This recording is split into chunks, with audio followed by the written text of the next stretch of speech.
Bismillahirrahmanirrahim. The first class for today's session is for how to prepare international law for CSS. मैं हमेशा अपने orientation sessions में एक या दो या तीन बातें स्टार्ट में कहता हूं, आज भी मैं वो बातें स्टार्ट में कहना चाहूंगा। पहली बात, ओरिएंटेशन सेशन का मकसद क्या है। ओरिएंटेशन सेशन की भी दो बेसिक पर्पसेस होते हैं हमारे। पहला पर्पस ये होता है कि वो बच्चे, बेसिकली तीन पर्पसेस होते हैं। पहला पर्पस ये है कि वो बच्चे जो कंफ्यूज्ड है, the students who are confused whether to take international law as an optional subject और नॉट, उनको प्रॉपर गाइड किया जाए कि इंटरनेशनल लॉ लेना चाहिए या नहीं लेना चाहिए। उसमें यह नहीं है कि मैं कोई आप पर इंपोज करूंगा कि you should opt international law, नहीं जी।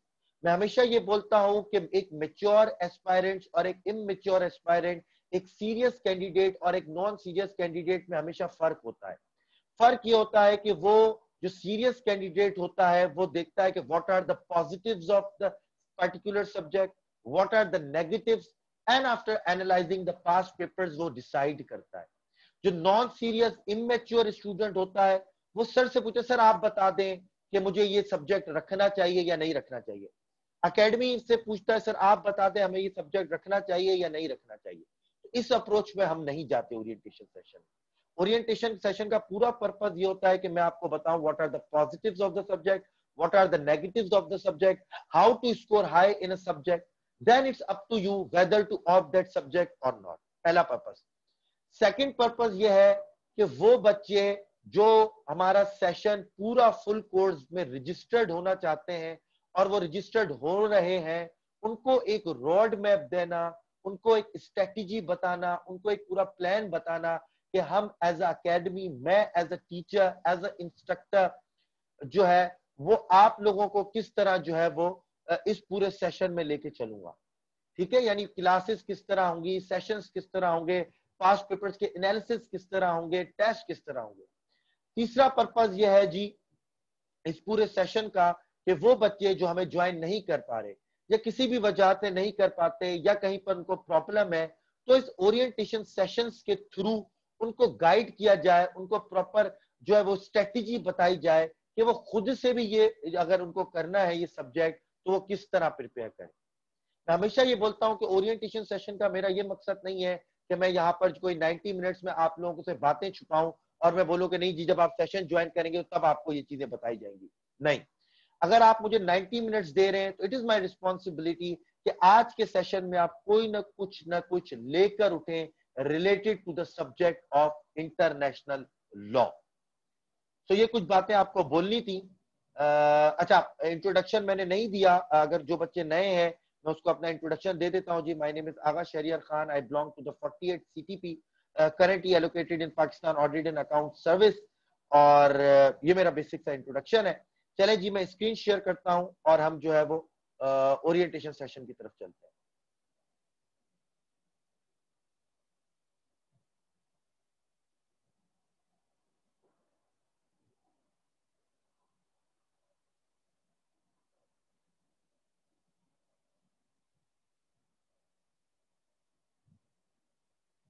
अच्छा जी,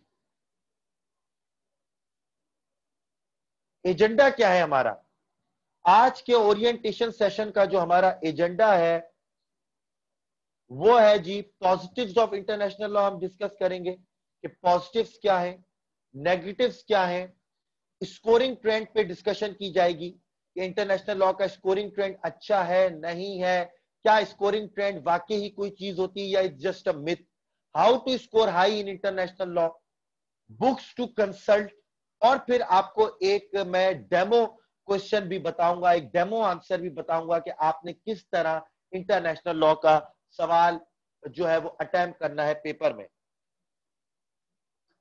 ये सब चीजें कवर होंगी इंशाल्लाह आज के सेशन के अंदर। पॉजिटिव्स ऑफ इंटरनेशनल लॉ पर आ जाए। क्यों रखते हैं बच्चे इंटरनेशनल लॉ, या मैंने अपने जो है वो अटेम्प्ट में क्यों रखा था इंटरनेशनल लॉ।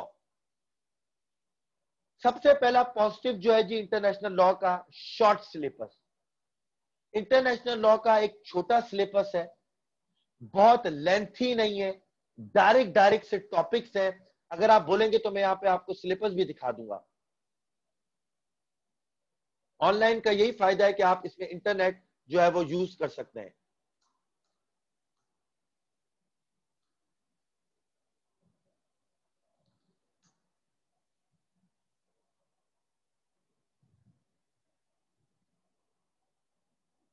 ये देखें जी, एक शॉर्ट सा सिलेबस है इंटरनेशनल लॉ का। यहां पर जो आपको बहुत बड़े बड़े टॉपिक ये देखें, जैसे सेटलमेंट ऑफ इंटरनेशनल डिस्प्यूट्स, ये सिर्फ पूरा एक पार्ट दिया हुआ है, ये सिर्फ 70 मिनट्स का लेक्चर है, settlement of international disputes. The same is the case with use of force. नीचे अगर आप देखेंगे तो इंटरनेशनल इंस्टीट्यूशंस, तो यहां पर इसका जो सिलेबस है वो शॉर्ट है as compare to other subjects. ठीक है, एक छोटा सा सिलेबस है। अब यहाँ पे देखिए, relationship between international law and state law, इसकी पूरी अलग से हेडिंग बनाई हुई है। ये भी 2 लेक्चर्स का ये पूरा पार्ट है। तो पहला पॉजिटिव जो है वो इंटरनेशनल लॉ का वो है शॉर्ट सिलेबस। ठीक है, दूसरा पॉजिटिव है overlapping with international relations and current affairs. जिन बच्चों का international relations as an optional है, उनका एक नेचुरल सा कॉम्बिनेशन बनता है इंटरनेशनल लॉ के साथ। ठीक है, किस तरह वो भी मैं आपको बताता हूं, ओवरलैपिंग किस तरह से है। अगर हम यहाँ पे इंटरनेशनल रिलेशंस का सिलेबस निकालें,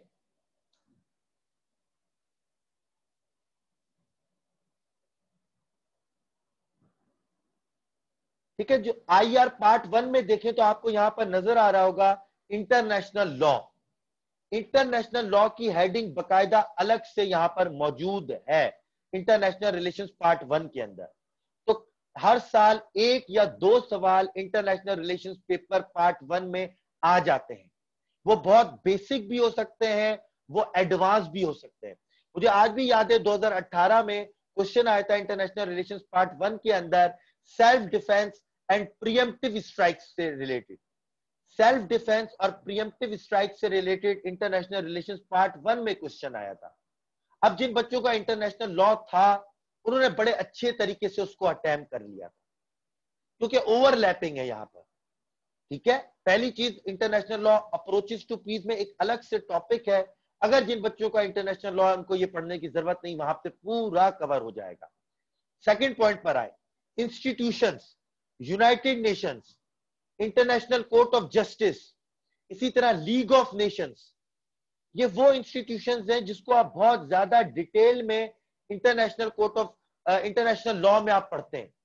इसको आप बहुत ज्यादा डिटेल में पढ़ते हैं तो आपको IR में पढ़ने की जरूरत नहीं है। ठीक है, अगर आप IR में पढ़ते हैं तो इंटरनेशनल लॉ में पढ़ने की जरूरत नहीं है। तो ये ओवरलैपिंग है यहां पर।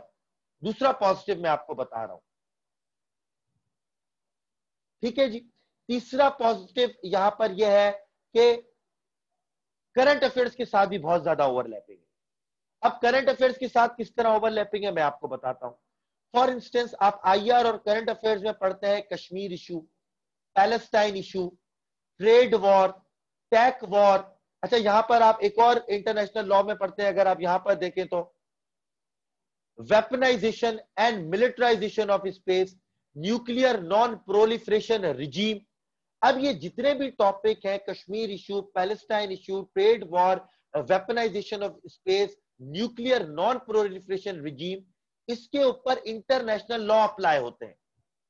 यानी कश्मीर इशू के ऊपर भी इंटरनेशनल लॉ अप्लाई होता है। उसकी क्या है, चैप्टर 6 की रेजोल्यूशन है कि चैप्टर 7 की रेजोल्यूशन है। चैप्टर 7 से अगर रेजोल्यूशन आते हैं तो उसकी बाइंडिंग इफेक्ट कितना होता है, चैप्टर 6 का बाइंडिंग इफेक्ट कितना होता है। पैलेस्टाइन के ऊपर रेजोल्यूशन है तो वो किस चैप्टर से है, यूएन चार्टर के किस चैप्टर से है, अगर है तो वो पास क्यों नहीं हो रही, वहां पर क्या मसला है। Same is the case with trade war between United states and China, कि भाई यूएस ने अगर ट्रेड वॉर चाइना के साथ इनिशिएट की है तो क्या इंटरनेशनल लॉ उसको ये ऑप्शन अलाउ करता है या नहीं करता। गैट जो है, general agreement of transit and tariff, trade and tariff, उसके अंदर क्या कोई ऐसा क्लॉज है जो यूनाइटेड स्टेट्स को अलाउ करता है कि वो ट्रेड वॉर को इनिशिएट करे on the pretext of national security, yes और नो। ठीक है, ये तमाम इश्यूज जो है अच्छा, साउथ चाइना सी है, यहां पर हम स्टडी करते हैं इंटरनेशनल रिलेशंस के अंदर भी, इंटरनेशनल करंट अफेयर्स के अंदर भी। अब साउथ चाइना सी का जो पूरा डिस्प्यूट है, the dispute revolve around the law of high seas, यानी United Nations convention of law of seas 1980s का। अब जिनका इंटरनेशनल लॉ है उनको United Nations convention of law of seas उन्होंने पढ़ा हुआ है, उनको उसके आर्टिकल्स का पता है, उनके पता है कि हाई सीज में क्या रूल्स होते हैं, स्टेट्स के क्या लॉज हैं, रिवर्स के क्या लॉज हैं। वो बड़ा अच्छा करंट अफेयर्स में भी अपने आर्ग्यूमेंट को सब्सटेंशिएट कर पाएंगे और इंटरनेशनल लॉ में भी कर पाएंगे, इंटरनेशनल रिलेशंस में भी कर पाएंगे। जिनका इंटरनेशनल लॉ नहीं है वो वहां पर उनको थोड़ा सा मसला होगा। Same is the case with SA. SA में भी अगर इन तरह से टॉपिक आते हैं, for example new war fronts lies in economic zones, अब यहां पर भी आप इंटरनेशनल लॉ से मदद ले सकते हैं। ठीक है, तो ये साउथ चाइना सी है। Same is the case with Pakistan India water dispute. आपका अगर आपने करंट अफेयर्स पढ़ा हो तो करंट अफेयर्स में एक पूरा पोर्शन है हाइड्रोपॉलिटिक्स इन साउथ एशिया। कौन सा है जी? हाइड्रोपॉलिटिक्स इन साउथ एशिया। ठीक है, हाइड्रोपॉलिटिक्स इन साउथ एशिया पूरा एक जो है वहां पर एक टॉपिक है। अब hydropolitics in South Asia, particularly the issues between India and Pakistan, it revolve around Indus water treaty. अब इंडस वाटर ट्रीटी खुद क्या है? Treaty is the part of international law. अब जब तक आपको उस ट्रीटी की सैलिएंट फीचर्स, इंट्रिकेसीज पता नहीं होंगी, आप पाकिस्तान इंडिया के वाटर डिस्प्यूट के ऊपर बहस नहीं कर सकते। ठीक है, आप उसको एनालिसिस नहीं कर सकते। For example, Narendra Modi always said that India will scuttle Indus water treaty very soon. India wanted to scuttle the Indus Water Treaty, cancel or revoke the treaty. अब एक बच्चा है जिसका इंटरनेशनल लॉ नहीं है, जिसने ट्रीटी नहीं पढ़ी हुई, वो बोलेगा कि हमारे पाकिस्तान वाटर, इंडिया और पाकिस्तान का वाटर डिस्प्यूट में इंडिया जब चाहे इंडस वाटर ट्रीटी को खत्म कर सकता है। बट जिसने इंटरनेशनल लॉ पढ़ा है वो ये कभी भी नहीं बोल सकता, क्योंकि ये नो कि according to the article 12B of Indus water treaty, no country unilaterally cancel this treaty. कोई कंट्री भी यूनिलैटरली ये ट्रीटी को कैंसिल नहीं कर सकता। आर्ग्यूमेंट खत्म हो गया। ठीक है, अब सिमिलरली जो इंडिया ने अभी, ये मैं आपको बता रहा हूं ओवरलैपिंग वाला scene, overlapping with international relations and current affairs. I am just telling you how international law overlap with current affairs. Similarly, अगस्त 5 को, अगस्त 5 2019 में India revoke Article 370 and Article 35 from Indian Constitution and basically revoke the autonomous status of the state of Jammu and Kashmir from the Indian Constitution. अब इसका international law से किस तरह link है? अब जिनका इंटरनेशनल लॉ नहीं है वो इसको कनेक्ट नहीं कर पाएंगे। जिनका इंटरनेशनल लॉ है वो जानते हैं कि पाकिस्तान और इंडिया के बीच में एक 1970s के अंदर एक वो था, एक ट्रीटी थी जिसको हम शिमला एग्रीमेंट कहते हैं। ठीक है, क्या कहते हैं आप? शिमला एग्रीमेंट कहा जाता है। और शिमला एग्रीमेंट में जो है ये साफ साफ लिखा हुआ है कि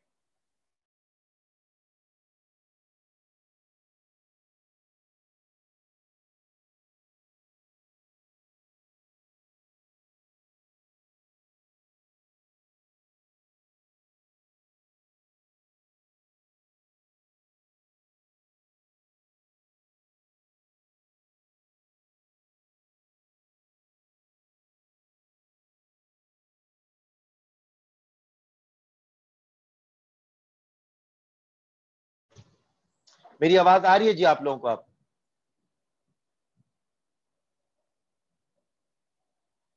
ठीक है जी, मेरी आवाज अब आ रही होगी। अच्छा, मैं ये बोल रहा था कि जब इंडिया ने वो रिवोक किया आर्टिकल, तो as a student of international law उनको पता है कि अब शिमला एग्रीमेंट की सिग्निफिकेंस अब उतनी नहीं रही जो इंडिया पहले क्लेम करता था, क्योंकि इंडिया ने यूनिलैटरली जो है वो रिवोक कर दिया।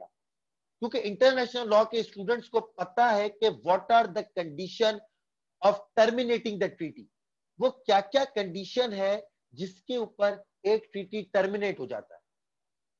उसमें एक कंडीशन है ब्रीच ऑफ ट्रीटी, कि एक पार्टी ने ट्रीटी की ब्रीच की तो वो टीटी टर्मिनेट हो जाएगी। सही है जी। तो पॉजिटिव्स दो हैं इंटरनेशनल लॉ के, यहां पर आगे भी अभी हमारी जो स्लाइड्स पर लिखे हुए। First one is the short syllabus. हम आराम से 12 to 15 क्लासेस के अंदर international law with comprehensive lectures खत्म कर सकते हैं, और एंड में तमाम के तमाम स्टूडेंट्स ये बोलेंगे कि सर हमें समझ में आ गया, एनालिटिकली क्रिटिकली भी हमें ये सब टॉपिक समझ में आ गए, ये गारंटी है। सेकंड जो था उसके अंदर था कि overlapping with international relations and current affairs. वो किस तरह ओवरलैपिंग थी मैंने आपको बताया, ठीक है जी। मैंने आपको पूरा क्लियर किया किस तरह है, by giving the example of the past papers international relation 2018, giving the examples of current affairs again from the past papers, और वो आपको किस तरह हेल्प करेगा वो भी बताया।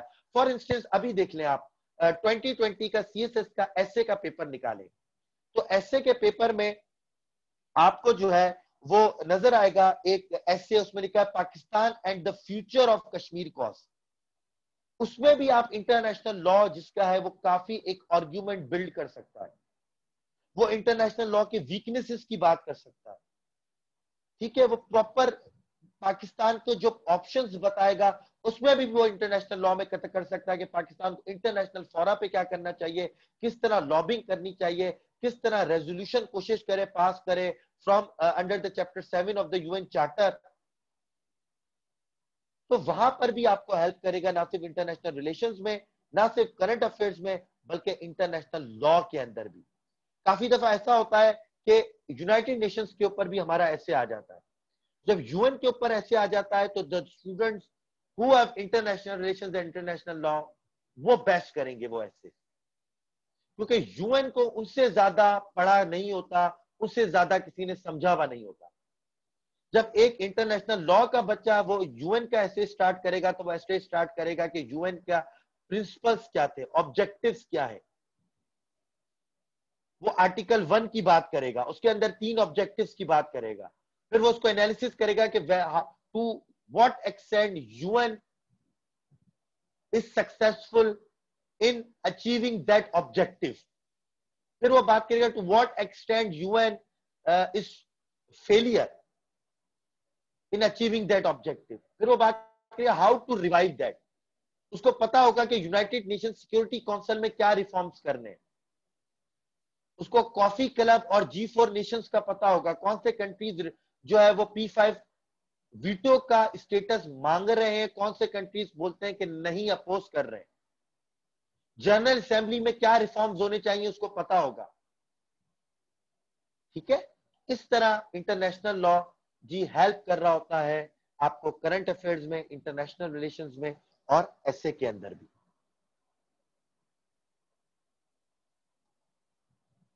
पॉजिटिव्स अगेन ये मैं बात कर चुका हूं कि answer the important and controversial questions. आपके इंपॉर्टेंट और कंट्रोवर्शियल क्वेश्चंस का भी आंसर इंटरनेशनल लॉ आपको बता रहा होता है। फॉर इंस्टेंस वेदर पैलेस्टाइन और Israel is the state, what constitutes the state. Israel state है या नहीं है, पैलेस्टाइन स्टेट है या नहीं है। क्योंकि अगर आप पाकिस्तान के नैरेटिव की बात करें कि पाकिस्तान इसराइल को क्यों नहीं रिकॉग्नाइज करता, पहले बात है रिकॉग्नाइज किसे कहते हैं ये अलग टॉपिक है, लेकिन ये सबको पता होगा पाकिस्तान इसराइल को रिकॉग्नाइज नहीं करता। प्रिंसिपल स्टैंस अलग है, लॉ के मुताबिक पाकिस्तान कहता है Israel is not a state. अब अगर ये क्लेम है कि Israel is not a state, then this begs the question what constitutes the state. Direct सवाल आता है कि फिर स्टेट्स क्या चीजें हैं, what are the basic characteristics of a state, prerequisite of the state. अच्छा, ये सवाल आपको इंटरनेशनल लॉ में जवाब देते हैं। आपको जो मॉन्टीवीडियो कन्वेंशन है 1933 का, वो आपको बताएगा कि व्हाट कॉन्स्टिट्यूट्स द स्टेट, वो हम पूरा डिटेल में पढ़ते हैं। Then when state can use arm force, when state can not use arm force, what are the conditions under which state can resort to war, and what are the condition under which state can not resort to war. किन condition में state war कर सकती है, किन में state war नहीं कर सकती, ये आपको इंटरनेशनल लॉ से पता चल रहा होगा। मैं यहां पर सिर्फ ये बताना चाह रहा हूं कि apart from academics international law is an interesting subject. For example, can state use force against other states in self defense preemptively? ये भी एक बात है कि सेल्फ डिफेंस में तो आप यूज कर सकते हैं, लेकिन अगर आप प्रीएम्प्टिव स्ट्राइक्स भी कर सकते हैं या नहीं कर सकते. फॉर इंस्टेंस 2003 के अंदर यूएस ने जब इराक को इन्वेड किया तो वो प्रीएम्प्टिव प्रीटेक्स्ट के ऊपर इन्वेड किया कि इराक के पास वेपन्स ऑफ मास डिस्ट्रक्शन है, इससे पहले इराक यूएस को थ्रेटन करे, हम इराक को इन्वेड करेंगे, डिस्ट्रॉय करेंगे और उनसे वेपन्स ऑफ मास डिस्ट्रक्शन ले लेंगे. तो ये चीज कहलाती है प्रीएम्प्टिव स्ट्राइक. जब डेंजर को आप एंटीसिपेट कर रहे हो, आप पर अटैक नहीं हुआ लेकिन आप डेंजर को एंटीसिपेट कर रहे हो. पूरा जो आपका बुश डॉक्ट्रिन था वो इसके ऊपर डिपेंड करता था, प्रीएम्प्टिव स्ट्राइक्स के ऊपर. Now the question is whether international law allow us to attack another country on the pretext, on the basis of preemptive self defense, yes or no? ये debate होगी, डिबेट होती है. ठीक है. What happens when a region declares independence from its parent state? अच्छा, ये भी एक बहुत इंपॉर्टेंट सवाल है कि अगर एक कंट्री अपनी पेरेंट स्टेट से इंडिपेंडेंट ले लेता है, for example Bangladesh east Pakistan Pakistan से अलग हो गया, तो जो पाकिस्तान की ऑब्लिगेशंस थी, पाकिस्तान का डेट था, पाकिस्तान के ऊपर ट्रीटीज थी, वो उसके ऊपर अप्लाई होंगी या नहीं होंगी? यानी रूल ऑफ सक्सेशन क्या है, रूल ऑफ सिजेशन क्या है इंटरनेशनल लॉ के अंदर? अगेन इंपॉर्टेंट चीज है, उसको स्टडी करेंगे.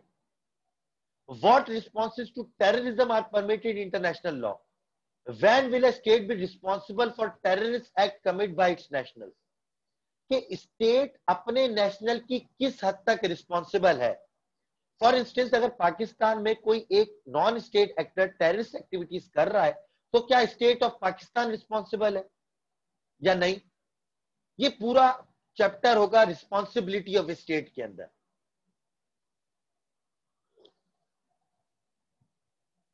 ठीक है, रिस्पॉन्सिबिलिटी ऑफ स्टेट के अंदर. What are the condition on the basis of which countries, ये तो मैं बता दिया. How to conduct war? अच्छा, इस पूरे इंटरनेशनल लॉ का जो rule of law of war है वो दो पार्ट में डिवाइड होता है. एक को हम कहते हैं जस्ट एड बेलम और इसका एक को कहते हैं जस्ट इन बेलो. के what are the conditions to resort to war and how to conduct a war. War से पहले का लॉ और वॉर किस तरह करी जाए. ठीक है, तो वो जो कंडीशंस है जिनके ऊपर हम वॉर कर सकते हैं वो यूएन चार्टर हमें बता रहा होता है. And how to conduct a war वो हमें जो है वो आपके जेनेवा कन्वेंशन बता रहे होते हैं. Geneva convention 1, Geneva convention 2, Geneva convention 3 and Geneva convention 4. ठीक है जी.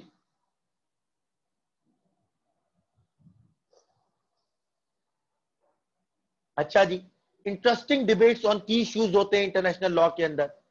काफी ट्रेड वॉर के ऊपर मैंने आपको बताया, साउथ चाइना सी पे, ताइवान पे डिबेट है, जो चाइना की वन चाइना पॉलिसी है, कश्मीर के ऊपर. These are the debates you see between world leaders on the news, and it is really interesting to discuss these same topics from the legal perspective. Same topics from the legal perspective.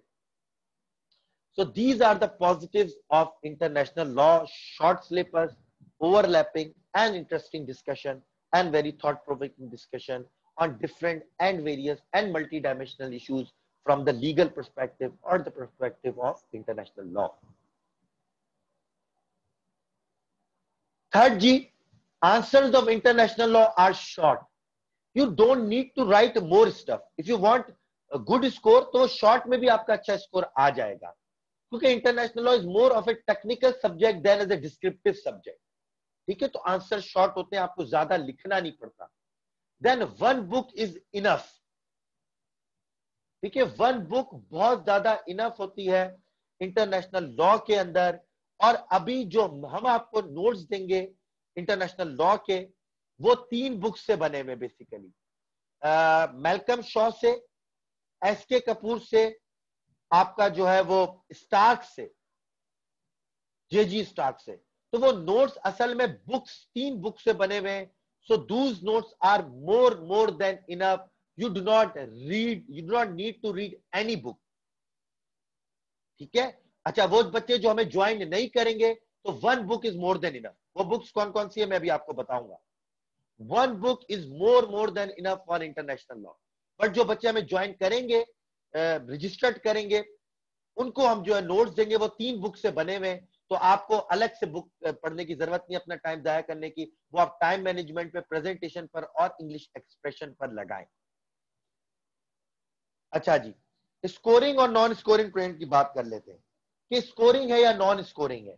काफी बच्चे international law से डरे हुए हैं, particularly after the result of CSS 2019। CSS 2018 और 2019 की बात से काफी बच्चे सब्जेक्ट से थोड़े से डरे हुए हैं। उसका वजह यह है कि इसने अच्छा स्कोर नहीं दिया।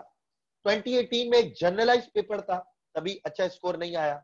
2019 में one of the difficult exam, बल्कि वन ऑफ द डिफिकल्ट क्या, most difficult paper of international law in the last 30 years, 2019 का। तभी बच्चे डिस्करेज हो गए, वो बोलते हैं सर हम इसको छोड़कर क्रिमिनोलॉजी पर या दूसरे सब्जेक्ट्स पर स्विच करेंगे। अगेन अच्छी बात है, आप स्विच करें, मैं डिस्करेज नहीं करूंगा। लेकिन ये कहना कि 2021 में इंटरनेशनल लॉ अच्छा स्कोर नहीं देगा, ये बिल्कुल गलत है, ये बिल्कुल इर्रेशनल बात है। वजह क्या होता है मैं आपको बताता हूं। हर साल ये होता है कि एक ना एक स्कोर का ट्रेंड जो है, एक ना एक सब्जेक्ट जो है वो अच्छा स्कोर नहीं देता। फॉर इंस्टेंस 2018 में यूएस हिस्ट्री वाज डिजास्टर्स, 2019 में यूएस हिस्ट्री ने बड़ा अच्छा स्कोर दिया, रिवॉर्डिंग स्कोर्स दिए। होता क्या है, एक साल एक सब्जेक्ट का स्कोर अच्छा नहीं आया, बच्चे क्या करते हैं, majority of the students shift to another subject. Majority of the student other subject पे शिफ्ट कर जाते हैं, उस सब्जेक्ट के नंबर ऑफ कैंडिडेट्स कम हो जाते हैं, वो सब्जेक्ट अगले साल एक आसान पेपर बनता है और रिवॉर्डिंग कंसीडर किया जाता है। 2018 में मेरी पहली अटेम्प्ट में मुझे याद है यूएस हिस्ट्री था मेरा, अच्छा स्कोर नहीं आया। लोगों ने मुझे बोला यूएस हिस्ट्री चेंज कर दो। मैंने बोला नहीं, 2019 में ये बहुत अच्छा स्कोर देगा। 2019 में मैंने क्वालिफाई किया सीएसएस, बहुत अच्छा स्कोर था मेरा। बच्चों ने क्या किया, यूएस हिस्ट्री से शिफ्ट हुए इंडो पाक हिस्ट्री के ऊपर। 2019 का पेपर उठाए, इंडो पाक हिस्ट्री का स्कोर उठाए, आपको कम नजर आएगा। मैं आज ये बात बोल रहा हूं, ये चीज जो है वो आप देखिएगा, यूट्यूब पर होगी, आप एक साल के बाद निकाल के देख सकते हैं। 2021 के अंदर international law will B rewarding subject, will become a rewarding subject. ये मैं आपको आज बात बता रहा हूं, रीजन रैशनैलिटी के तौर पे बता रहा हूं। वजह, बच्चे जो है वो 2020 में भी रिवॉर्डिंग होगा, ये भी याद रखना। 2020 के जो अभी पेपर हुए हैं उसके अंदर भी इंटरनेशनल लॉ रिवॉर्डिंग होगा। वजह यह है कि बच्चों ने 2020 में तो शायद फिर भी बच्चों ने लिया, अब 2019 के बाद से मेजॉरिटी बच्चे शिफ्ट कर जाएंगे दूसरे सब्जेक्ट्स के ऊपर, तो इंटरनेशनल लॉ के नंबर ऑफ कैंडिडेट्स कम होंगे। आप देखिएगा एक स्कोरिंग सब्जेक्ट होगा। एग्जामिनर कभी भी मुसलसल एक सब्जेक्ट को हिट नहीं करवाता, मुसलसल एक सब्जेक्ट के डिफिकल्ट पेपर नहीं बनाता। वो भी रैशनल आदमी है, उसको भी पता है कि एक ही सब्जेक्ट को करता रहूंगा तो कोई भी इसको ऑप्ट नहीं करेगा।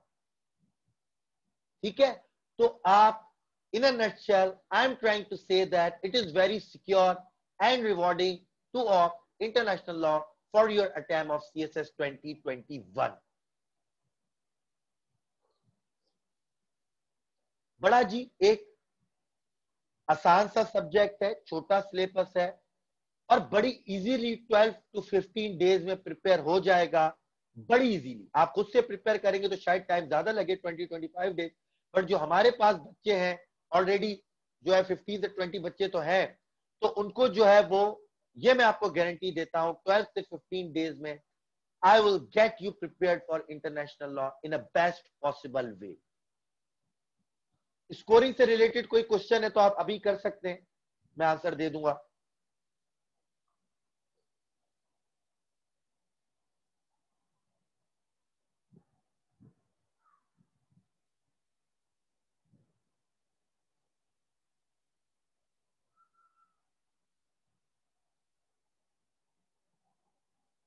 अच्छा जी, आगे बढ़े। नेगेटिव्स क्या है?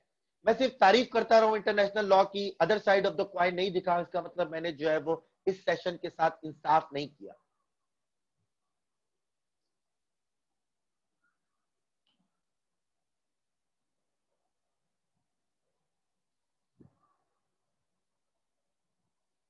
अच्छा जी, पहला, technical in nature. International law is technical in nature. क्या मतलब? ये सोशियोलॉजी की तरह, क्रिमिनोलॉजी की तरह, एंथ्रोपोलॉजी की तरह डिस्क्रिप्टिव नहीं होगा। तो अभी हमने रिसेंटली लास्ट वीक में हमने क्रिमिनोलॉजी शुरू किया था, मैम शफक आईआरएस में होती हैं, वो पढ़ा रही है क्रिमिनोलॉजी। उस वक्त भी काफी बच्चों ने मुझसे पूछा था, sir whether to opt criminology और international law. I told them कि बेटा, if you have a proclivity और tendency towards descriptive subject then opt criminology, और अगर टेक्निकल नेचर है, 2+2=4 वाली नेचर है, then go with the international law, opt international law. तो ये सब्जेक्ट टेक्निकल है, ठीक है। आप अपने पास से इसमें कुछ नहीं लिख सकते। सवाल आता है कि रिकग्निशन जो है वो क्यों एक कॉम्प्लेक्स टॉपिक है, आप अपने पास से कुछ नहीं लिख सकते अगर आपको नहीं पता चीजें। तो सवाल आता है कि हाई सीज के अंदर क्या लॉ एंड रेगुलेशंस है, आप अपने पास से नहीं लिख सकते, टेक्निकल सब्जेक्ट है। बट इसी तरीके से ये रिवॉर्डिंग भी है कि अगर टेक्निकल का फायदा ये होता है कि इसमें कोई एनालिसिस नहीं होता, जो चीज है वो है, जो आर्टिकल में चीज बता दी गई वो बता दी गई।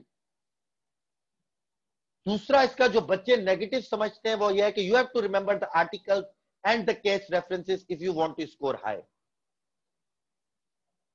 लिखना आपने कम है, आपने लिखना ज्यादा नहीं है, आपने लिखना कम है, लेकिन if you want to score high तो आपने आर्टिकल्स के रेफरेंसेस और केस रेफरेंसेस देने हैं। किस तरह देने हैं मैं ये भी आपको बता दूं। और कुछ बच्चे इसको ड्राई सब्जेक्ट भी समझते हैं, जिस तरह मैंने बताया कि ये आपके पर्सनल इंटरेस्ट पे डिपेंड करता है कि आपकी personal tendency, personal proclivity, personal inclination किस तरफ है।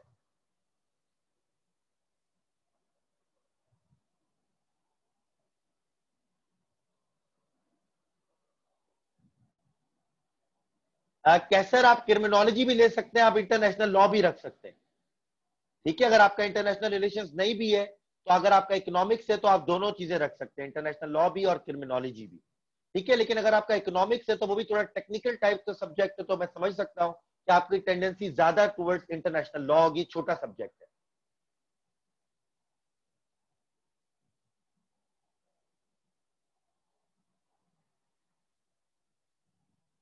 What is your favour for me, नहीं समझा जी मैं आपका क्वेश्चन। अच्छा जी, तो ये तो हो गए negatives. How to score high in international law, main question, किस तरह लिखना है जी। इस तरह आप स्कोर हाई लिख सकते हैं, ले सकते हैं इंटरनेशनल लॉ में। आपने जो भी डेफिनेशंस लिखनी है वो स्टैंडर्ड डेफिनेशंस लिखनी है, अपने पास से डेफिनेशन नहीं लिखनी। आपने ज्यूरिस्ट की डेफिनेशन लिखनी है, for example according to Starke, according to Malcolm Shaw, according to Oppenheim, according to J L Brierly. आपने स्टैंडर्ड डेफिनेशंस लिखनी है। आपने केस रेफरेंसेस देने हर क्वेश्चन के अंदर। केस रेफरेंसेस ये होता है कि according to packet Habana case की हेडिंग डालेंगे, उसके अंदर ये प्रिंसिपल हुआ। आप लूटस केस की हेडिंग डालेंगे, उसके अंदर ये प्रिंसिपल हुआ, ठीक है। इस तरह आपके केस रेफरेंसेस होते हैं। नोट्स के अंदर तमाम केस रेफरेंसेस अवेलेबल होंगे, जस्ट आप उसको देखना है। समझाऊंगा मैं आपको, सिर्फ आपने उसको कॉपी पर लिखना है। आपने आर्टिकल्स को कोट करना है।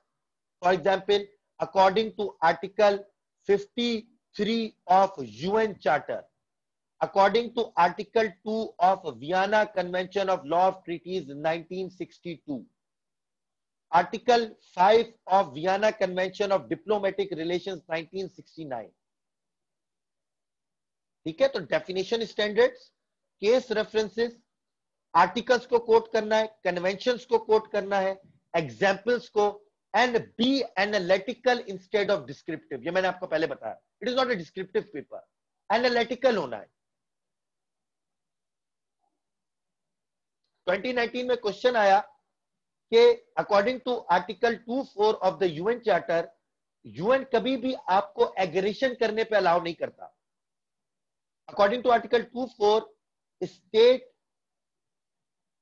shall not use, नहीं, shall not threat or use of threat against other nations in their relations, in their international relations. ठीक है, state do not use, shall not use, state ना थ्रेट कर सकती है ना यूज ऑफ थ्रेट कर सकती है अगेंस्ट अदर स्टेट्स। फिर आखिर में क्वेश्चन आया कि क्या ये बात to what extent this thing is correct, क्या कंप्लीट पाबंदी है कि कोई भी स्टेट वॉर नहीं कर सकती, या ऐसा नहीं है। अब देखिए एनालिटिकल क्वेश्चन है, आपको लॉज, रूल्स, कन्वेंशन, रेफरेंसेस पता हो, आराम से ये क्वेश्चन कर सकते हैं कि आपने लिखा अच्छा आर्टिकल 2(4) जो है वो एब्सोल्यूट मना नहीं करती। कैसे भाई, आर्टिकल 54, 55 में सेल्फ डिफेंस के अंदर आप थ्रेटन कर सकते हैं दूसरे को। अच्छा, प्रीएम्प्टिव स्ट्राइक के ऊपर एक कैरोलिन डॉक्ट्रीन है, उसके ऊपर आप कर सकते हैं। Collective self defence according to article 24 of the UN charter security council, आप कलेक्टिव सेल्फ डिफेंस पे जा सकते हैं। सिंपल सिंपल सी चीजें, एनालिटिकल क्वेश्चन है, करोड़ सवाल मिल जाएंगे, वो जो है नंबर्स मिल जाएंगे, बहुत अच्छे। अब जिस बच्चे ने नहीं पढ़ा हुआ एनालिटिकली, उसको मुश्किल होगी।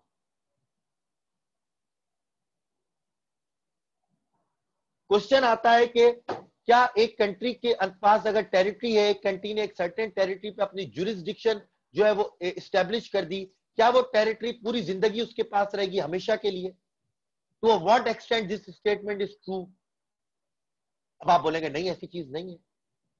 सेशन के थ्रू टेरिटरी जा सकती है, आप लीज के ऊपर दे सकते हैं, आप वहां पर रेफरेंडम करा सकते हैं, आप बेच सकते हैं। लुइजियाना ट्रीटी जो है वो स्पेन ने बेची जो है वो यूएस को 1809 के अंदर। सिमिलरली चाइना ने हांगकांग को ब्रिटेन को दिया लीज के ऊपर। आप इन्वेट करते हैं, इंडिया ने गोवा को इन्वेट किया, आप जो है वो रेफरेंडम कराते हैं, रेफरेंडम करा के थ्रू आप आजादी दे देते हैं लोगों को। स्कॉटलैंड में रेफरेंडम हुआ, ऑल्दो वो फेल हो गया, ठीक है। रेवोल्यूशन आते हैं, लोग अलग हो जाते हैं, फॉर एग्जांपल ईस्ट पाकिस्तान जो है वो पाकिस्तान से अलग हो गया। तो बी एनालिटिकल। अब ये एनालिटिकल जब भी हो सकते हैं जब आपने इस तरह से ये सब्जेक्ट पढ़ा है, ठीक है। तो how to score high in international law, standard definitions, case references, articles, conventions, examples, and be analytical instead of descriptive. मैं आपको एक क्वेश्चन भी अपना दिखा देता हूं कि किस तरह आपने क्वेश्चन जो है वो सॉल्व करना है। ये देखें जी, पहले आपकी स्टैंडर्ड डेफिनेशन आ जाएगी। सवाल आया what is international law, whether international law is a true law और अ पॉजिटिव मोरालिटी। ये सब चीजें आपको पढ़ाऊंगा, सिर्फ आपको एक लुक दिखा रहा हूं। ये आपकी डेफिनेशन आ गई, आपने हेडिंग डाली ट्रू लॉ और आप फिर आपने view of Austin and Hobbes बताए, ठीक है। देखें आप स्टैंडर्ड चीजें, Austin says no legislative authority, weak judiciary. फिर आपने ऑल्टरनेटिव ओपिनियन बताया। ये देखिए, यू केस रेफरेंसेस आपने कोट करने होते हैं। Case reference South West Africa case. In this case, international court observed that the moral principles are only applied when they are in written form. Case reference दिया आपने, फिर आपने conclude कर देना है। सोर्सेज ऑफ इंटरनेशनल लॉ, अब देखें sources of international law में यूं आपने कोट करना होता है, according to 38(1) of the statute of international court of justice.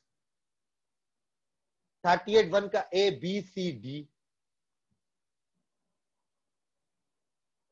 Again, definition according to Article 2 of the Vienna Convention, Law of Treaties 1969। देखें यहां पे मैंने लिखा हुआ है।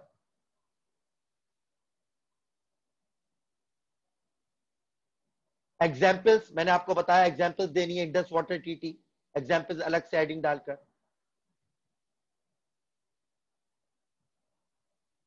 Again examples, case reference, again मैंने बात की Paquete Habana case. Justice Gray observed that if usage fulfilled the condition of generality and continuity, it could not become international concern until opinio juris had necessitated it present।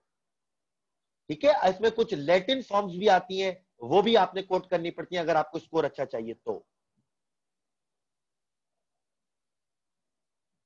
Case reference US versus pink, examples, case references, quotations, articles, conventions. These are the standard to attempt the question of international law. उम्मीद है कि आप सब लोगों को नजर आ रहा होगा किस तरह क्वेश्चन करना है, ठीक है।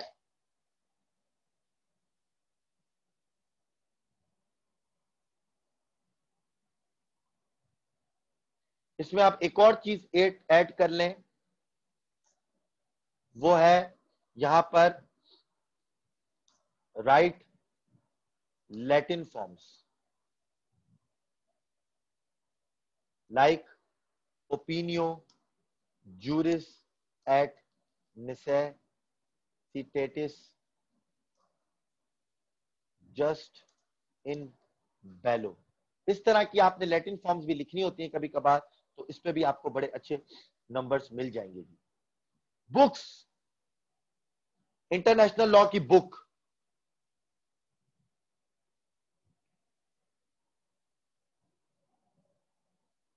अच्छा जी, यह है जी इंटरनेशनल लॉ की बुक्स, जो आपने इसमें से कोई भी एक बुक करें। एसके कपूर बहुत अच्छी बुक है। International law by Malcolm Shaw जो है, इसके ऊपर मत जाइएगा, ये एक एडवांस बुक है, इसमें जाएंगे कंफ्यूज हो जाएंगे। हमारे नोट्स मैल्कम शॉ से भी बने हुए, ठीक है, वो हम स्टूडेंट्स को दे देते हैं, लेकिन उसके लिए बहुत समझना पड़ता है। मैल्कम शॉ एक एडवांस बुक है, ठीक है। अच्छा, international law by Moazzam Lodhi, ये सितंबर में बुक आएगी, वर्ल्ड टाइम्स की बुक है। सर मोअज़्ज़म लोधी मेरे भी टीचर थे, one of the best teachers in international law. उन्होंने अभी रिसेंटली बुक लिखी है। उनका मेरे पास कल या परसों कॉल भी आई थी कि शहरियार काइंडली मुझे इसके ऊपर एक रिव्यू लिख के दो, क्योंकि उनको पता है मेरा भी इंटरनेशनल लॉ एक अच्छा सब्जेक्ट है। तो सर ने मुझे बोला था कि बेटा इस पर मुझे एक रिव्यू लिख के दो, क्योंकि मैं चाहता हूं कि तुम्हारे बैग के ऊपर भी एक तुम्हारा भी रिव्यू लिखा जाए, ठीक है जी। तो वहां पर तो आप, ये भी बेस्ट बुक होगी international law by Moazzam Lodhi, मेरे पास उसका मौजूद है। मैं अभी आपको वो नहीं दे सकता क्योंकि अभी वो पब्लिश नहीं हुई, तो सितंबर में पब्लिश होगी, तो ये भी आप ले सकते हैं। इसके अलावा एसके कपूर और मैल्कम शाह तो एफपी में रिकमेंडेड बुक्स है ही, तो इसमें से कोई एक बुक आपने पढ़नी है। These are those students that are not going to registered in our session, जो हमारे सेशन में रजिस्टर्ड नहीं होना चाह रहे, ये उनके लिए ये बुक्स है, ठीक है। जो रजिस्टर्ड हो रहे हैं, CSS Brainery's notes are more than enough, ठीक है, मोर देन इनफ है वो नोट्स।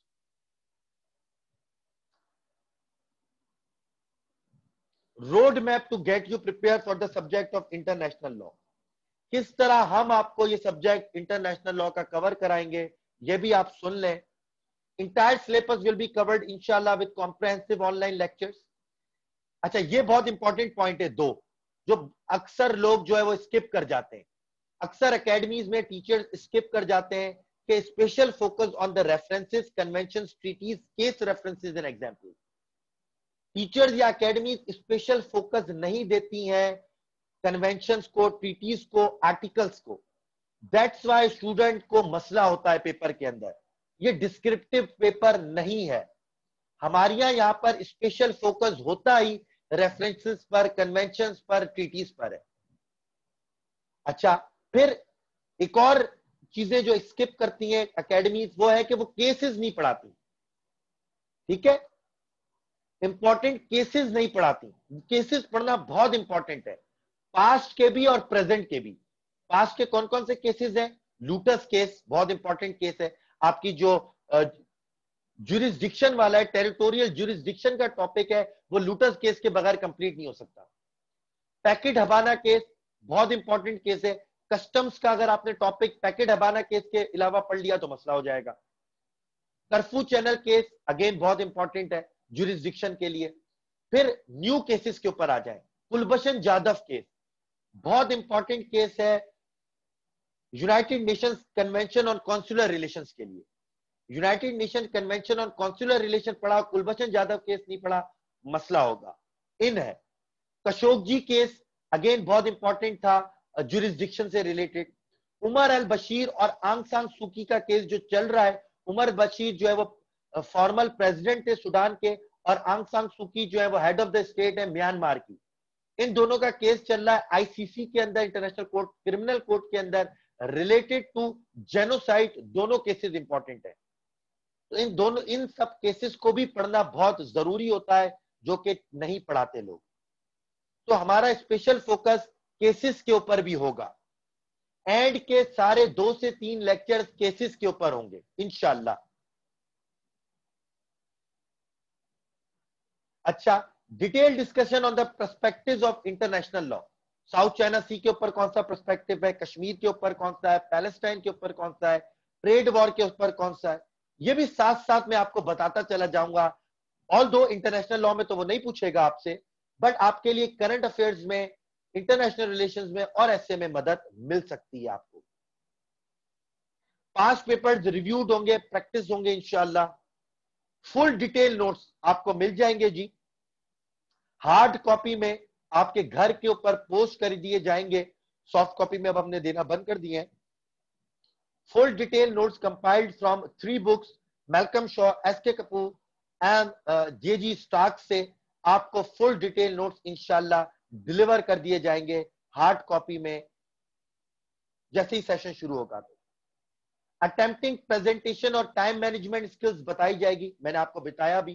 करंटली जो मैंने आपको यहां पर ये चीज दिखाई, अपना क्वेश्चन अटेम्प्ट, उसमें पूरी जो था वो यही था कि आपको प्रेजेंटेशन बताई जाए, किस तरह हेडिंग डालनी है, किस तरह शॉर्ट हेडिंग्स होती हैं, कहां पर केस रेफरेंसेस होते हैं। मैंने आपको पूरा अपना क्वेश्चन अटेम्प्ट करके दिखाया। 2 ग्रैंड टेस्ट होंगे जी, और फ्री सीएसएस ब्रेनरी मंथली मैगजीन जो आप लोगों को मिलता ही है। जो लोग वो होंगे उनको जो है वो टाइम पर जो है वो भी सीएसएस ब्रेनरी मैगजीन मिल जाएगी। लेकिन इसमें जो इंपॉर्टेंट चीज है ना, वो इंटायर सिलेबस तो हर कोई करा देता है। ये चीज point number 2, point number 3 and this one is very important. और फिर प्रेजेंटेशन टेक्निक्स भी लोग नहीं बताते। सही है जी। Announcement, first class proper international law की जो है वो हमारी ट्यूसडे को होगी 7:30 के ऊपर। तो आज आपका दिन है, आज संडे है, कल मंडे है, उसमें आप अपना रजिस्टर करा दें जिस लोगों ने रजिस्ट्रेशन करनी है। अक्सर ये होता है कि 2-3 क्लासेस के बाद कुछ बच्चे आ रहे होते हैं तो उनकी क्लासेस जाया हो जाएंगी, ठीक है ना। अगर आपको कोई फीस का, अगर आप 1-2 दिन में फीस नहीं दे सकते, सर को बोले सर मैं 2 दिन बाद दे दूंगा, तब भी आप रजिस्टर करवा लें, आपको इजाजत मिल जाएगी, आप 1-2 क्लासेस अटेंड कर सकते हैं, ठीक है जी। फीस ऑफ होल कोर्स है 6,000 रुपीज। अगेन मैं ही पढ़ाऊंगा ये course. Notes in hard copy delivered via post 1,000 rupees. आपको पूरा डिलीवर कर दिए जाएंगे नोट्स। ये फुल कोर्स फीस है, नोट्स यहां पर मौजूद है, आपको हार्ड कॉपी में दे दिए जाएंगे। First class of international law will be on Tuesday इंशाल्लाह at 7:30 PM, August 18, 2020। Register yourself as fast as possible, क्योंकि मेरे पास उतने कैंडिडेट्स हो चुके हैं कि मैं ये सेशन शुरू कर दूं, ठीक है। तो ट्यूसडे को हर हालत में इंटरनेशनल लॉ की पहली क्लास होगी, डेफिनेशन ऑफ इंटरनेशनल लॉ। उसमें हम डिस्कस करेंगे what are the various school of thoughts as far as international law is concern, nature of international law, ठीक है जी। तो the first class of international law will be on Tuesday. Fees यहाँ पे लिख दी मैंने आपको, रजिस्ट्रेशन जिसने करानी है वो यहाँ पर बता दे। Any questions ji?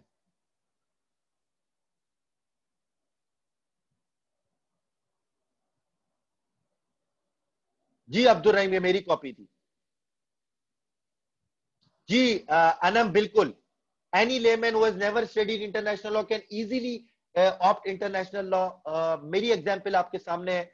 I am engineer, मेरी अपनी डिग्री जो है वो इंडस्ट्रियल मैन्युफैक्चरिंग इंजीनियरिंग में, मैंने सीएसएस क्वालिफाई किया, इंटरनेशनल लॉ मेरे पास था सब्जेक्ट, ठीक है। मैं अपने दोस्त नदीम बलोच की बात कर लूं, जिस वक्त ऑडिटिंग एंड अकाउंटिंग पढ़ा रहे हैं, he is basically a business graduate, उनका भी इंटरनेशनल लॉ था। क्लास की टाइमिंग जी 7:30 to 9। जी Sajjad, 1 book is more than enough. अच्छा, किसी को माइक खोलकर भी कोई सवाल करना है तो कर लें। बोलेंगे सर ने जी माइक खोलने की इजाजत ही नहीं दी। चलें जी। Question related to international law और रिलेटेड टू सीएसएस डेली नहीं होंगी जी, हफ्ते में बेसिकली 3 क्लासेस तो होंगी, 2 से 3 क्लासेस होंगी।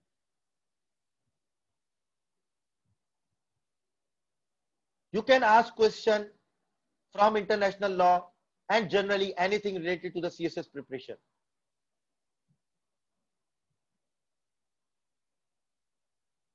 नहीं जी, पूरी ट्रीटीज याद नहीं करनी खुशहाल, पूरी ट्रीटीज याद नहीं करनी, पूरा यूएन चार्टर याद नहीं करना, कुछ आर्टिकल्स हैं वो याद करने, वो मैं आपको बता दूंगा, यहां पर हो तो दिखा भी देता हूं, बट अब छोड़ो.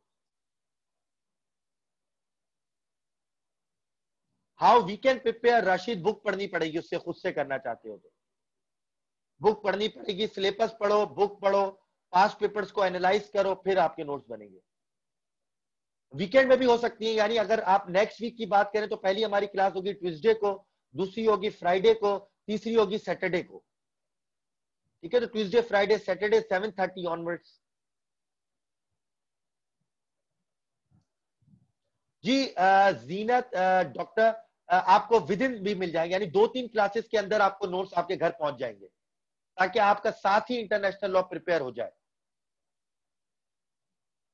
Sir we can prepare from your notes. अच्छा सज्जाद, यहाँ पर यह है कि हमारी जो अकेडमी का रूल है, we can give notes only to the registered candidates of the academy, because we are not dealing with publications properly up till now. हमने अभी तक वो पब्लिकेशन शुरू नहीं की हुई, तो अभी तक हम सिर्फ अपने स्टूडेंट्स को जो कि रजिस्टर्ड है उन्हीं को नोट्स देते हैं, वरना बहुत ज्यादा बर्डन हो जाएगा अगर हमने सबके लिए अलाउ कर दिया.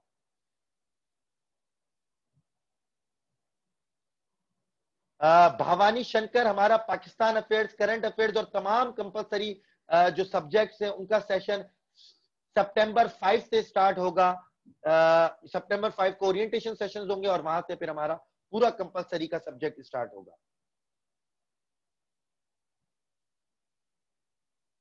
ठीक है जी, आप यहाँ पर आप अकेडमी का भी नंबर है, आप यहाँ पर करें तो मैं आपको रिप्लाई भी कर दूंगा.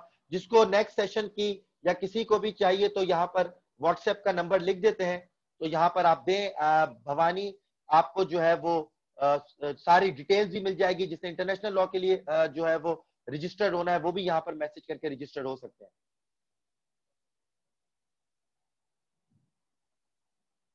बिल्कुल आमना सरराज बिल्कुल कर सकती हैं. एनालिटिकल इतना भी नहीं था, बहुत आसान सर सवाल थे. हम डिस्कस करेंगे अपनी क्लास में, आप देखिएगा बड़ा आसानी होगी आपको. और कोई question ji?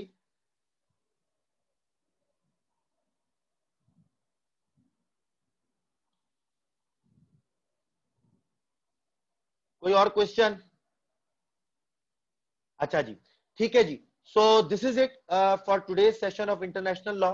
I tried my best कि आपको हर चीज बताई जाए, positives of the subjects, negatives of the subjects, how to score high, from where to prepare, scoring trend के ऊपर डिस्कशन की जाए, किस तरह ये ओवरलैप कर रहा है दूसरे सब्जेक्ट्स में, उस पर डिस्कशन की जाए.